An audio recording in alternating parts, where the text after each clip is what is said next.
But I do have a message for our community, for our city, and I have a message for ICE. To ICE, get the fuck out of Minneapolis. Figures, 90% of the individuals charged or indicted with the $250 million Feeding Our Future COVID fraud are of Somali descent. I believe that to be correct. Are you aware that in a 2021 video, Mr. Ellison promised that he would obstruct his own agencies in their investigation of Somali fraud? I am very much aware of that. It's no wonder that criminals in the Somali community felt they were free to steal taxpayer dollars. I'm going to ask you the same question I asked Marion. Do you have any doubt that Tim Walz knew about this fraud as it was occurring? None whatsoever. Walz and Ellison were protecting fraudsters instead of investigating them, and it was purposeful. And it's no coincidence that this is occurring largely in the Somali community. Walz made a sanctuary state, Minnesota, a sanctuary state. He gave free health care, free college, and free licenses to illegals. And Walz looked the other way when Somali immigrants were stealing. Representative Robbins, do you have any doubt that Tim Walz knew about this fraud as it was occurring? None whatsoever. So all three of you have no doubt in your minds that Tim Walz knew about the $9 billion of fraud during his tenure as governor and did nothing about it.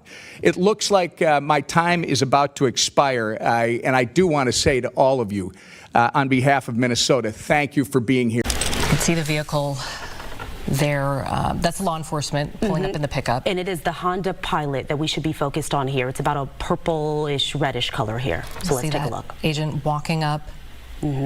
And then there's another agent. I don't know if you can see that one right there. Yeah, three agents involved. One was kind of closer to the front of the vehicle. The other kind of pulled on that driver's side door handle there. So again, there's no audio here. We don't know what's being said. We don't know really anything else about this woman, other than we know that she was not the target of the initial investigation. That was confirmed by the police chief. But there are some other angles of this as well that are being looked at. So that's kind of one pass of the video. And again, the U.S. seized a tanker recently. Russia specifically asked the United States not to seize that tanker. Does this action risk a larger conflict with Russia? I believe you're referring to the Bella 1 tanker that was seized this morning. The Department of Justice and the Department of Homeland Security, in coordination with the Department of War, did announce that seizure this morning for violations of U.S. sanctions. I've spoken about the enforcement of our sanctions policy at the podium prior to the new year, and this administration is going to fully enforce the sanction policy of the United States. The vessel this morning was seized in the North Atlantic pursuant to a warrant issued by a U.S. federal court after being tracked.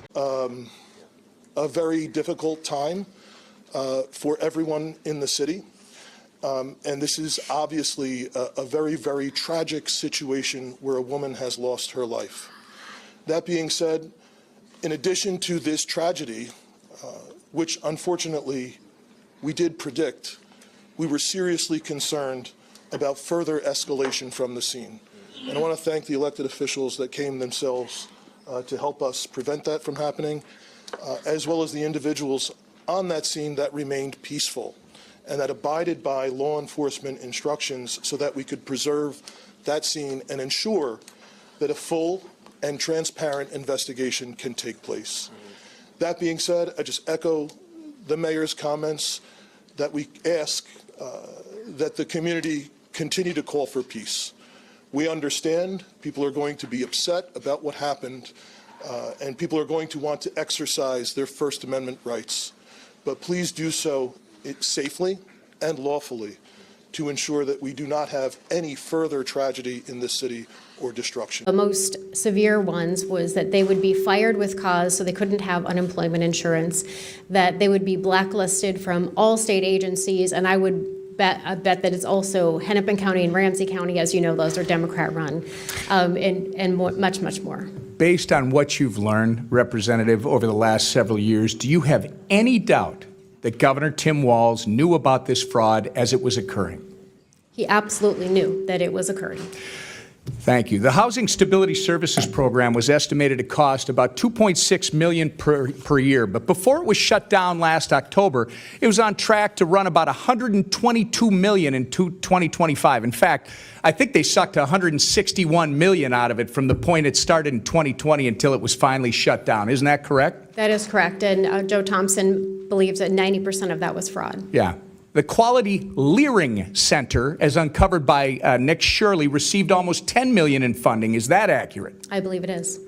There are more than 80 autism centers in Minnesota under investigation. Is that true? I believe it is, yes. It's clear that someone is criminally complicit. You can't just let this amount of money get out of your administration over a period of 7 years without knowing.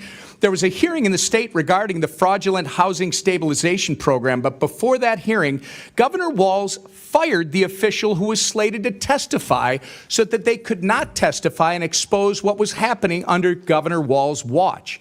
Has Governor Walz or Attorney General Ellison fired anyone else to your knowledge, Representative? Not to my knowledge. As soon as it happened and we learned of the incident, we had several priorities. The first, of course, was to get the victim to the hospital and to get care as soon as possible. To the family, I'm so deeply sorry. There's nothing that I can say right now that's going to make you or your relatives or the friends of the victim feel any better. There were, I believe, 2 Minneapolis police officers that responded and were in the ambulance on the way to the hospital. The second was to get ICE off of the scene. There were dozens, if not hundreds, of ICE and federal officers that were there at the time. Having them there was only causing more chaos. Having them there was only making a difficult situation even more problematic, and one that, yes, they created themselves. There's little I can say, again, that'll make this situation better, but I do have a message for our community, for our city, and I have a message for ICE. To ICE, get the fuck out of Minneapolis. Your stated reason for being in this city is to create some kind of safety, and you are doing exactly the opposite. People are being hurt. Families are being ripped apart. Long-term Minneapolis residents that have contributed so greatly to our city, to our culture, to our economy are being terrorized, and now somebody is dead. That's on you. And it's also on you to leave. It's on you to make sure that further damage, further loss of life and injury is not done. We're going to be working towards justice as quickly as we possibly can right now, and justice is what we've all got to get. Next, a message to our community. Look, we all know that the agenda of this Trump administration is to create chaos. Let us respond right now with our best versions of self. This is a moment where all of us in Minneapolis and beyond, we can rise to the occasion. We can show them who we are. We can show them the kind of courage, bravery, love, and compassion that makes Minneapolis, Minneapolis, and that makes America, America. We are better than a bunch of ICE agents being deployed to cities around the country and ripping apart families and communities. Good riddance to Governor Walz, but he cannot escape accountability for the estimated $9 billion in fraud. How did this happen? And where the hell has the Twin Cities media been? Our Minnesota Republican colleagues have demanded answers and accountability for years, but have seen nothing from Walz, his administration, our Democrat colleagues like Tina Smith, Amy Klobuchar, Ilhan Omar, and Angie Craig, or the worthless Star Tribune. Thank God for President Donald J. Trump for finally bringing attention to this issue. Based on what you've learned, Representative, over the last several years, do you have any doubt that Governor Tim Walz knew about this fraud as it was occurring? He absolutely knew that it was occurring. Chair now recognizes Majority Whip from Minnesota, Mr. Emmer. Thank you, Chairman Comer, for holding this important hearing. As I said on Monday, good riddance to Governor Walz, but he cannot escape accountability for the estimated $9 billion in fraud. How did this happen? And where the hell has the Twin Cities media been? The Star Tribune is complicit. They have had this story for years, if you just heard, and they've refused to report anything on it. In fact, they continue to try and cover up. Our Minnesota Republican colleagues have demanded answers and accountability for years, but have seen nothing from Walz, his administration, our Democrat colleagues like Tina Smith, Amy Klobuchar, Ilhan Omar, and Angie Craig, or the worthless Star Tribune. Thank God for President Donald J. Trump for finally bringing attention to this issue. Representative Rarick, I'm going to begin with you. You've been working on this issue for years. You've spoken to the whistleblowers personally. Is that correct? That is correct. You have an understanding that 1,000 whistleblowers running an account on X have come forward to expose fraud in Minnesota state agencies, and they have been entirely ignored by Tim Walz and have even been retaliated against. Is that accurate? That is correct. Even this morning, I got another message. Well, in your experience, are there And this is a complicated case with a lot to unpack, including why Garcia was let out of prison in the first place. Garcia was sentenced to life in prison for shooting and killing 21-year-old Christian Macy back in 2013. Police say before he died, Macy told them a man later identified as Garcia had grabbed his Beats headphones. When Macy tried to take them back, he was shot. Garcia was a teenager at the time. That shooting happened in broad daylight right in front of children playing just feet away. Fast forward to 2021. The Philadelphia District Attorney's Office helped overturn Garcia's conviction after prosecutors determined the police detective on Garcia's case had obtained a false confession while trying to have sexual relationships with two key witnesses in Garcia's case. The detective was sentenced to decades in prison for sexually assaulting witnesses and informants. Years later, in November 2025, Philadelphia police found a man beaten to death inside his apartment on Stenton Avenue in Logan. His apartment was in disarray, but police didn't find enough evidence to charge anyone with murder. Now we're in 2026, and U.S. Marshals say Arkel Garcia is in custody in the hospital after being shot and stabbed in Philadelphia. We're told he is in critical condition. Investigators say it happened during a domestic dispute where Garcia struggled with a man over a gun. It was after that dispute, authorities say they were able to tie Garcia back to the death of the man in the wheelchair. But there's more. Listen to this. At some point between November of 2025 and today, Garcia was named as a person of interest in a murder case out of Southeast Florida. In that case, the St. Lucie County Sheriff's Office says a man was found dead in his burned home. They also say the victim had been beaten. St. Lucie County Sheriff's Office says it's working with Philadelphia police in their investigation. Bottom line is that there is a process now in place where we have tremendous control and leverage over what those interim authorities are doing and are able to do. But obviously this will be a process of transition. In the end, it will be up to the Venezuelan people to transform their country. We are prepared under the right conditions, using the leverage that we have, which includes the fact that they cannot move any oil unless we allow them to move it to... Well, again, I'm not going to give you a timeline on it. We wanted to move as soon as possible. But we didn't expect this would... It's been 3 days since this happened, 4 days since this happened. So I understand that in this cycle and society we now live in, everyone wants instant outcomes. They want it to happen overnight. It's not going to work that way. But we're already seeing progress. With this new deal that's been announced and more deals to follow, you're already seeing how the leverage the United States has over those interim authorities is going to begin to lead to positive outcomes. This does cost American taxpayers. How long to the American public? It doesn't cost us. The involvement, the U.S. involvement in Venezuela, how much will it cost? Well, it isn't going to cost us any money. For example, this oil deal that's happening doesn't cost us any money. On the contrary, and if it opens up, no money to well, look, I don't have the numbers. What operation are you talking about? The entire thing? Yeah. Well, these troops are going to be deployed. None of these troops sit in a dry dock waiting for action. They're deployed somewhere in the world. If they're not here, they're somewhere else. Just today, our forces not deployed to the Caribbean seized a boat, a sanctioned boat tied to the IRGC that tried to flee from us. That happened somewhere else. We are constantly involved in action. We have boats in the Mediterranean. We have ships in the Middle East. We have ships in the Indo-Pacific. These ships, if they weren't in the Caribbean, they'd be somewhere else conducting activity. That's what the Navy does. Greenland, does the U.S. intend to buy Greenland? Can you clarify your comments to lawmakers this week? Well, that's always been the president's intent from the very beginning. He said it very early on. I mean, this is not new. He talked about it in his first term, and he's not the first U.S. president that has examined or looked at how could we acquire Greenland. There's an interest there. But so I just reminded them of the fact that not only did Truman want to do it, but President Trump's been talking about this since his first term. The White House put out a statement last night saying that the military option is on the table. Lost a lot of weight. Thank you, Mr. Secretary. They said the military option is on the table. So is the administration really willing to risk the NATO alliance by potentially moving ahead with military operations? What I think the White House said yesterday is what I will tell you now, and I've always said. The president always retained the option. Every president, not this president, every president always retains the option. I'm not talking about Greenland. I'm just talking about globally.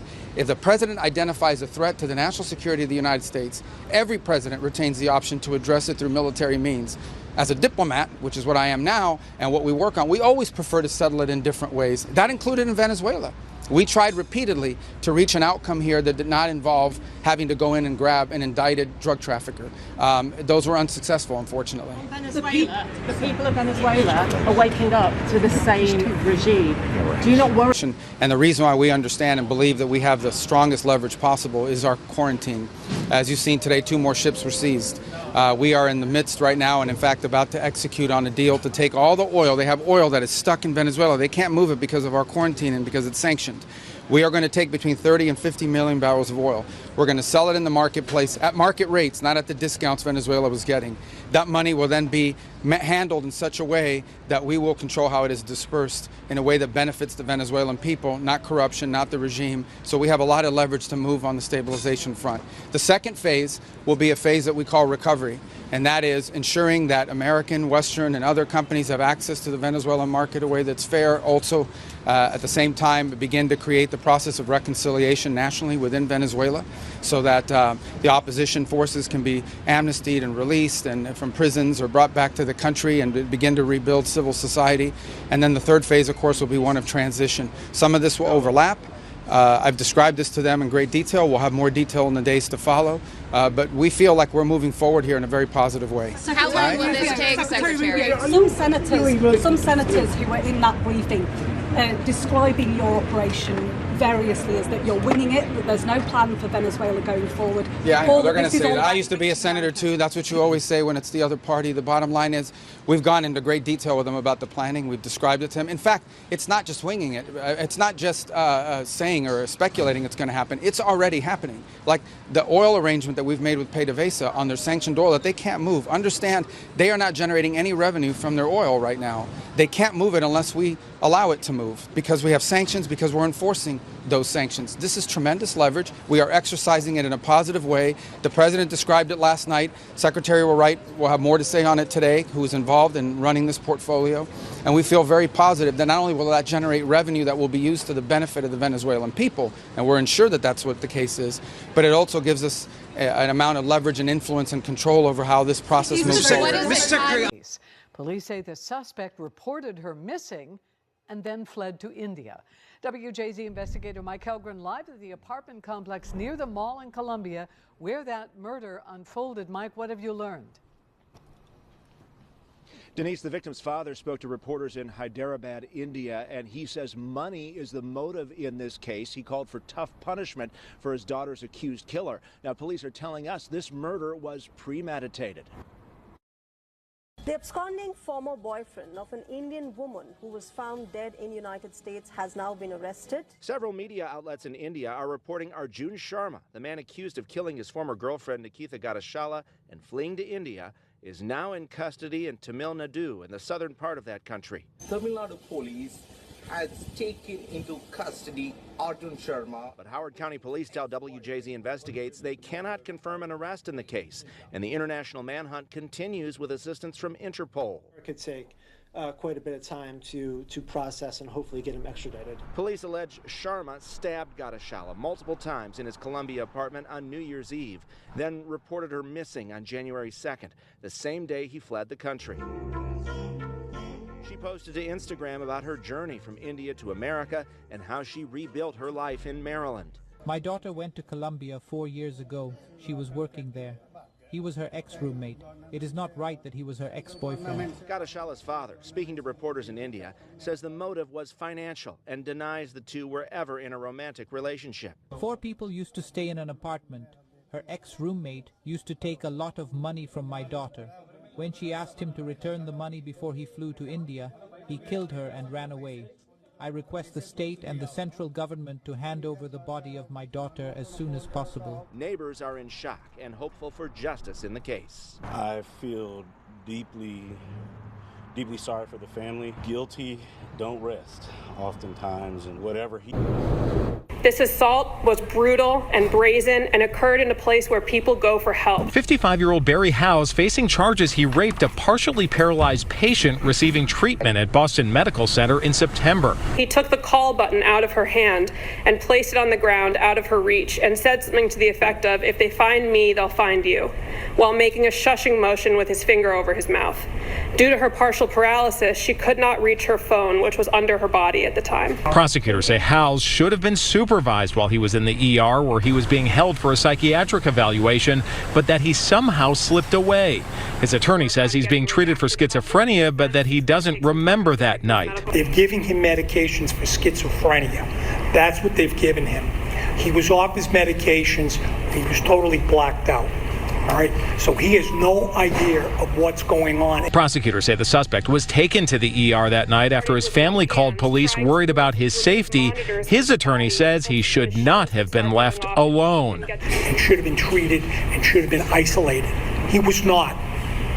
And unfortunately, we're here today because of the neglect of the hospital staff.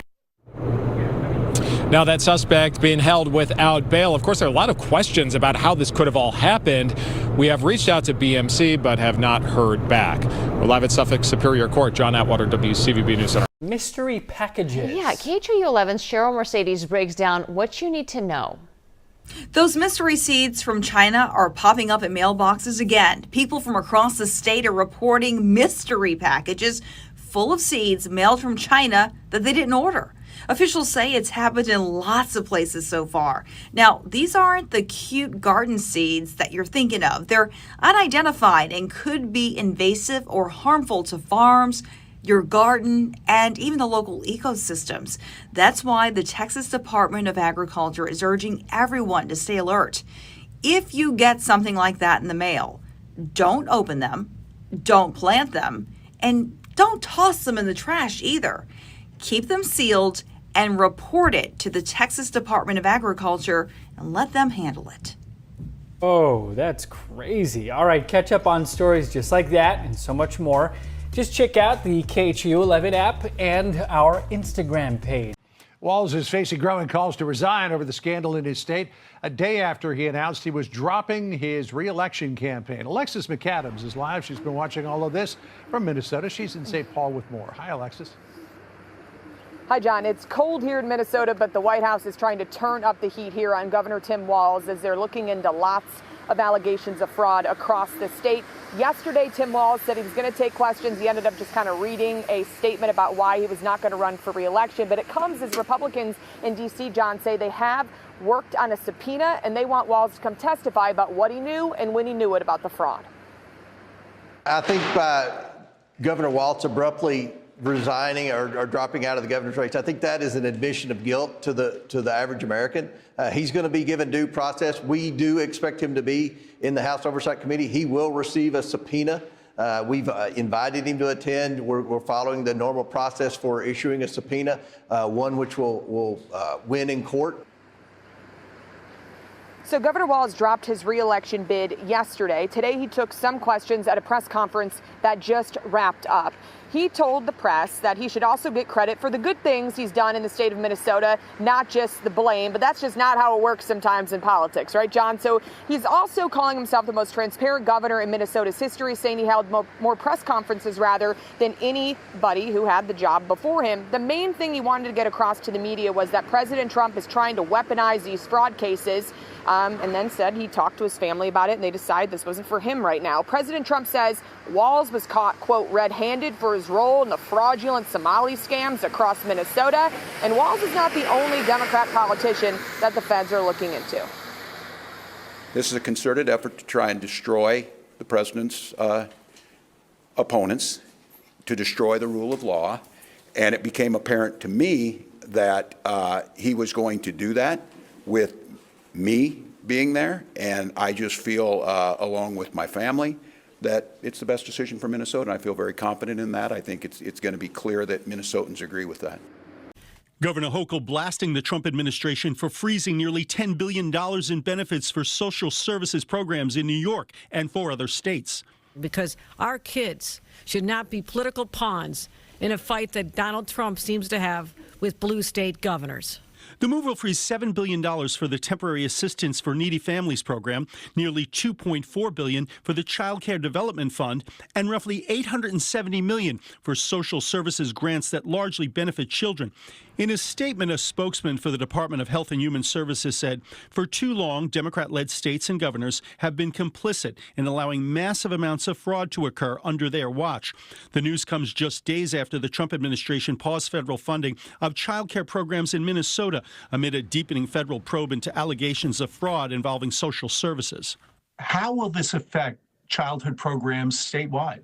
This freeze could have a devastating impact on child care in New York. Betty Baez-Mello is the director of early childhood education at Advocates for Children of New York and says the cut in funding will make a bad situation even worse for low-income families. I can speak mostly to New York City. We're already seeing thousands of families who are eligible for child care funding on wait lists and not being able to access the care that they need for their children. This action just risks jeopardizing and having devastating consequences for the entire system. Governor Hochul vows to fight the move. It's vindictive. I believe that we'll be successful in court. We'll be having a litigation strategy, and we'll fight this with every fiber of our being. And Baez-Mello says she hopes the state can step in to try to make up some of the losses from the freeze. In his statement, a fraud investigation is now underway into California's spending.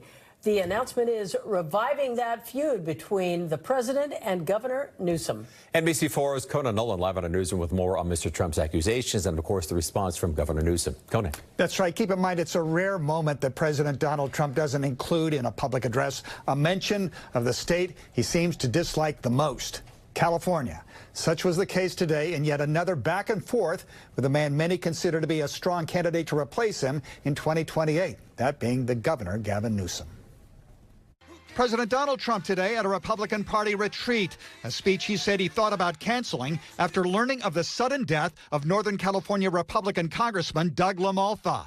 The 65-year-old 12-year incumbent died suddenly during emergency surgery at a hospital in Chico. He was the leader of the Western Caucus, a fierce champion on California water issues. I was really saddened by his passing and was thinking about not even doing the speech in his honor. But then I decided that I have to do it in his honor. But then, as the president often does, he took a shot at LaMalfa's home state. California is more corrupt than any place. A comment followed up by a social media post a few hours later. California, under Governor Gavin Newsom, is even more corrupt than Minnesota. Is that possible, wrote the president. That's a reference to the controversy over alleged rampant child care fraud in that state. The fraud investigation into California has begun. There's no word from the White House about what was being investigated or by what agency, but it appears the post is a result of claims made by former Fox News host Steve Hilton, who's now a candidate for governor of California. Hilton says a whistleblower website he's put together for his campaign has uncovered hundreds of billions of dollars in state fraud. We've received hundreds of anonymous tips showing different areas to look into, which is what we're doing now with the resources that we have. Governor Newsom responding during an interview on the cable news channel MS Now. If he has some unique insight and information, I look forward to partnering with him. Can't stand fraud, can't stand waste and abuse, can't stand the kind of thing he has been doing in terms of our National Guard and the hundreds of millions of dollars of taxpayers' subsidies and funds that have been wasted on all of this illegal activity by this president. Newsom says Democrats need to focus their attention on the midterm elections this year and to recapture a majority in the House of Representatives, which was also on the president's mind. Because if we don't win the midterms, it's just going to be, they'll find a reason to impeach me. uses our military very effectively to protect and defend the things that matter most to Americans. It was not only a successful military operation, but I think will prove to have been an important operational and tactical operation on top of that.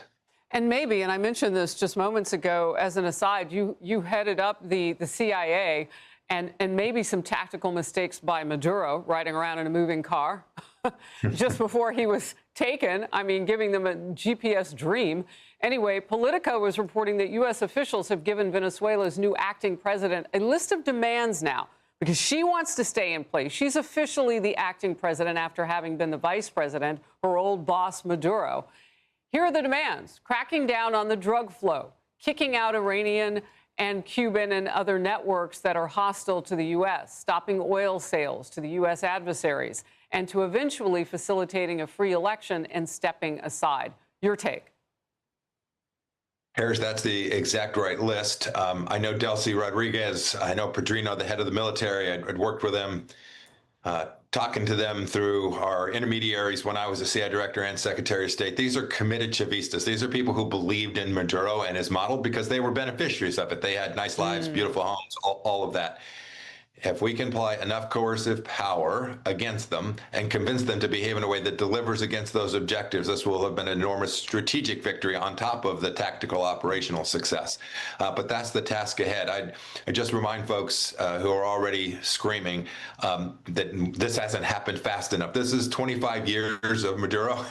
It is not going to happen in 25 hours or even 25 days. We need to have a little bit of patience, and then we need to make sure we hold accountable the new leadership in Venezuela. And we will get to elections. There'll be a right moment for that. The reason the Venezuelan people are cheering, both inside the country and Venezuelans who have had to abandon their countries, because they know that this now has unlocked an enormous opportunity, and the hard work ahead has to be delivered on. And when it is, that joy can be real and sustained, and a prosperous Venezuela can lead to a much more secure America here in our own hemisphere. Really quickly, the one thing that's not mentioned by name on that list are the drug cartels. And I don't know if Delcy Rodriguez can contain or sustain in conditions under that kind of pressure, because they are real.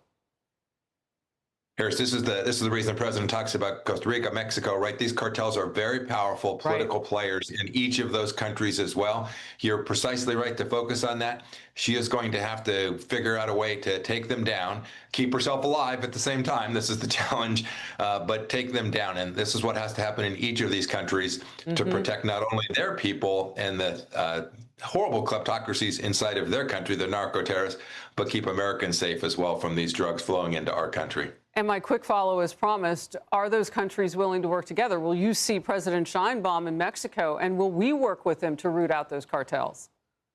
They have to. They have to not only for our sake, because I think we all demand that of it, but they have to do it for their own sake and for the sake of their own people as well. This is not about America imposing its will. It's about America assisting them in getting back the opportunity for their people to live in peace and prosperity, not under the jackboot of the narco-terrorists inside of their own countries as well. I think President Sheinbaum understands that. I hope that she'll get there quickly. Mike Pompeo, it is always great to have your expertise. Happy States proved once again that we have the most powerful, most lethal, most sophisticated, and most fearsome. It's a fearsome military on planet Earth, and it's not even close. You know, I've been saying it for a long time. Nobody can take us. Analysts say this administration made a calculated choice to work with the remnants of the Maduro regime, the interim president now, Delcy Rodriguez, rather than depose the government and the remains of the Maduro regime, which would likely require troops on the ground. President Trump said Cuba could likely fall next because it has been financially sustained by Venezuela, and he fired a warning shot at neighboring Colombia, whose president responded, as you mentioned, Harris, with a threat to take up arms. Now, Democrats have largely condemned Maduro's arrest as an act of war without congressional authorization, something the president and his allies have said they just can't understand. We want everything. But they say that when you win the presidency, you lose the midterm. I wish you could explain to me what the hell's going on with the mind of the public, because we have the right policy. They don't. They have a horrible policy. They do stick together. They're violent. They're vicious. You know, they're vicious people. And they stick together like glue. The president emphasized that Republicans should do well in the midterms if they can get on message about touting their successes and stick together. Harris. Jackie, thank you. The U.S. State Department has posted a powerful image of the president yesterday with this caption: "This is our hemisphere, and President Trump will not allow our security to be threatened." In focus now, Mike Pompeo, former Secretary of... And he's killed millions of people. He's tortured. They have a torture chamber in the middle of Caracas that they were closing up. But he's tortured people. And President Trump there this morning after the arrest over the weekend of Nicolas Maduro in Venezuela. The president is now warning the leaders of Colombia, Mexico, Cuba. And a new opinion piece highlights the geopolitical importance of this moment. Quote, "By ousting Maduro, Trump has begun to liberate the country while striking at the heart of the axis between Russia, China, and Iran, and providing more democracy, oil, and security to our friends in the Western Hemisphere." End of quote. One of the president's next targets may be Colombian President Gustavo Petro. Trump has said it also involves the cocaine trade there. Petro responded that he would take up arms if the U.S. attacks his country and told the president directly, "Come and get me. I'm waiting." Now, remember, those are the last words of Nicolas Maduro in the back of that car right before they took him. Jackie Heinrich at the White House. Jackie. Harris, the president says the U.S. is not at war with Venezuela, but he expects U.S. forces will remain in the region for a period of time. There's not a lot of urgency to hold new elections because first, the president wants to revitalize Venezuela's oil industry, which he estimates could happen in less than 18 months. This coming week, Energy Secretary Chris Wright is expected to meet with oil executives to hear out their concerns for securing their investments, given the country's history of political instability and also nationalizing natural resources. Speaking to members of Congress this morning at the newly rebranded Trump Kennedy Center, the president touted this operation as a massive success and a display of American might that adversaries should take note of. A man with past crimes involving assault, domestic violence, and child sex offenses is now facing the most serious charges of his life. West 2 News investigative reporter Greg Fox has been digging into the criminal past of Darnell Hairston, who is now charged with kidnapping a young boy. Darnell Hairston appeared dazed as he faced a judge for his first appearance on new charges Sunday. The kidnapping charge and the robbery charge are both crimes that are punishable by life in prisons. For that reason, the judge ordered Hairston held without bond. On December 31st, see there on the right, deputies say Hairston ran during this traffic stop in Flagler County. They tackled him, but a 15-year-old boy with him speeds away. And following a chase nearly to the Putnam County line, it ends with a crash into a patrol vehicle. No one was seriously hurt, including an 11-year-old boy found tied up on the back floor of the pickup. The 11-year-old had information or was a witness to a sex offense involving Hairston that was being investigated by the St. Johns County Sheriff's Office. Sheriff Rick Staley believes Hairston kidnapped the boy to silence him. According to the arrest warrant, Hairston threatened to kill him by knife or gun, hogtied him with an extension cord, and covered his mouth with tape. He could likely spend the rest of his life in prison, which is exactly where he needs to be. Because if he gets out again, he's going to hurt somebody else. Sheriff Staley points to Hairston's criminal history, more than 30 cases dating back to 1987. Among the most serious, Hairston's arrest and eventual conviction for a July 1998 attempted lewd and lascivious assault on a child. He was sentenced to 1 year sex offender community control and placed on the state's list of sex offenders. In that case, Hairston was originally charged with sexual battery on a child under 16, a 13-year-old girl. The following year, he was arrested and later convicted of 3 counts of false imprisonment. He was sentenced to 12 years in prison, but was released after 5 years. In that case, he kidnapped a woman and her 2 kids using an electronic stun gun to shock her and threaten her 4-month-old and 18-month-old children. Hairston will be arraigned on the 27th. Covering Flagler County, Greg Fox, West 2 News. Yeah, Dana, good morning. Protests continue to erupt across Iran over the country's weak currency and poor living conditions. Human rights organizations say at least 36 people have been killed by Iranian security forces since these demonstrations began late last month. The same groups say more than 1,200 have been detained. Late Tuesday, demonstrations unfolded as demonstrators clashed with police who fired tear gas inside Tehran's Grand Bazaar, a landmark in the Iranian capital. Similar protests have reportedly unfolded in more than 88 cities as Iran's army commander-in-chief blamed the U.S. and Israel for the deteriorating situation. Today, there are no doubts about the hostility of the U.S. president and the criminal prime minister of Israel towards the Iranian nation. They allow themselves to meddle in this internal affair of ours. They tweet, they talk, they have been enemies throughout history, and 6 or 7 months ago they killed and martyred over 1,000 Iranians, including commanders, soldiers, scientists, children, daughters, sons, women, and men.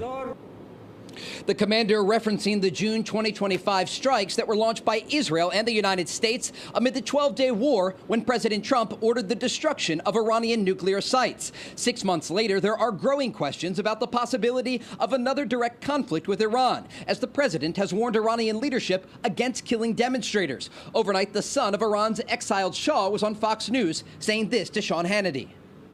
We've seen unprecedented scenes in the Iranian bazaar of merchants and joining with the protesters, and it has been my strategy to call upon the military personnel and people, the armed forces, to lay down their arms and join with the people to be part of the solution. Here in Israel, the army remains on high alert, preparing for the possibility of another war with Iran. Bill, Dana? So, Trey, why don't we keep you here? There's a big piece in the Associated Press today talking about the events of Venezuela this past weekend are on the minds of many there in Iran. I don't know what you picked up on that. Khamenei is believed to have gone into hiding for his own protection. Can we advance that story at the moment or not? Absolutely. Look, the Iranians are looking at what the United States says and what the United States does. President Trump was very clear that if Nicolas Maduro continued to try and get drugs into the United States, that the United States would take action against him and his regime. And we saw late last week that's exactly what happened. You have to imagine Iranian leadership in Tehran is looking at those actions in South America and wondering if the United States could take further action against their regime. President Trump has been very clear over the past week, putting out multiple posts on Truth Social and speaking in a variety of press engagements, that if the Iranian regime kills demonstrators, as they are continuing to do, that the United States could take military action. And so right now the regime has to decide whether or not the president is bluffing. And if recent history shows anything, ultimately he does what he says he's going to do. And so the regime remains on high alert, according to reports. California is more corrupt than any place. California is more corrupt than Minnesota. And I won Minnesota. Well, Tom's going, I think so. Well, it's close. It can't be proportionately, probably nothing's more corrupt. Fox confirmed the president's assertion that a fraud investigation is underway on California. We've been working with whistleblowers, and these whistleblowers are Minnesota state employees, almost all of whom are registered Democrats that have been sounding the alarm for years. So we're going to inform the American people today what's going on, and also talk about what the Trump administration is doing as we speak on the ground to try to hold people accountable. Well, you just heard the soundbite of Tim Walz. You hear what he's saying. Hey, I'm not going anywhere. And by the way, when is the president going to resign? What exactly do you think he's talking about?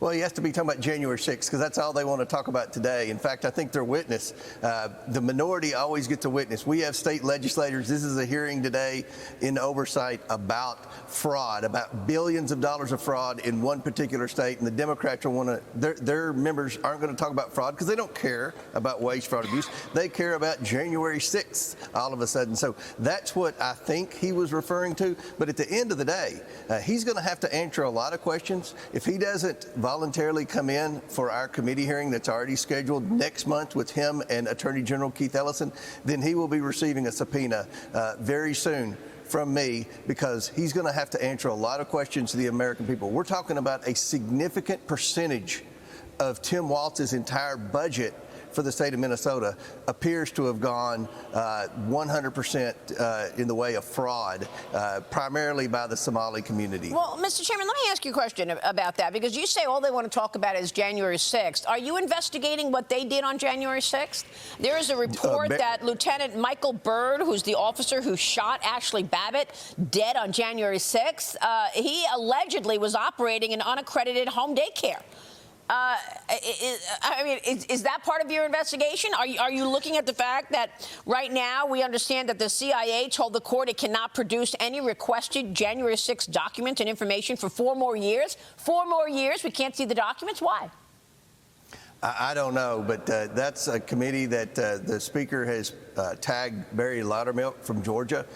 He's on that what's called the House Administration Committee. That committee is usually a very low-profile committee. They kind of focus on House administration here, so that was something that happened obviously inside these walls, and he's been doing a good job, but he's struggling to get information, and I hope that the Trump administration turns over all the information that he has, because we all have questions about January 6th, and it appears that the January 6th committee, led by Liz Cheney and Jamie Raskins and that bunch, weren't truthful with the American people, and that's a consistent pattern I found with Jamie Raskins. I mean, did they destroy evidence? Well, they could have. I mean, I don't. Anything Jamie Raskin does, you can just throw it in the trash. He has zero credibility with me, and I think with most Americans. Well, there is a story that man, Michael Byrd, was also operating a taxpayer-funded home daycare as $190 million in federal child care funds flowed to Maryland.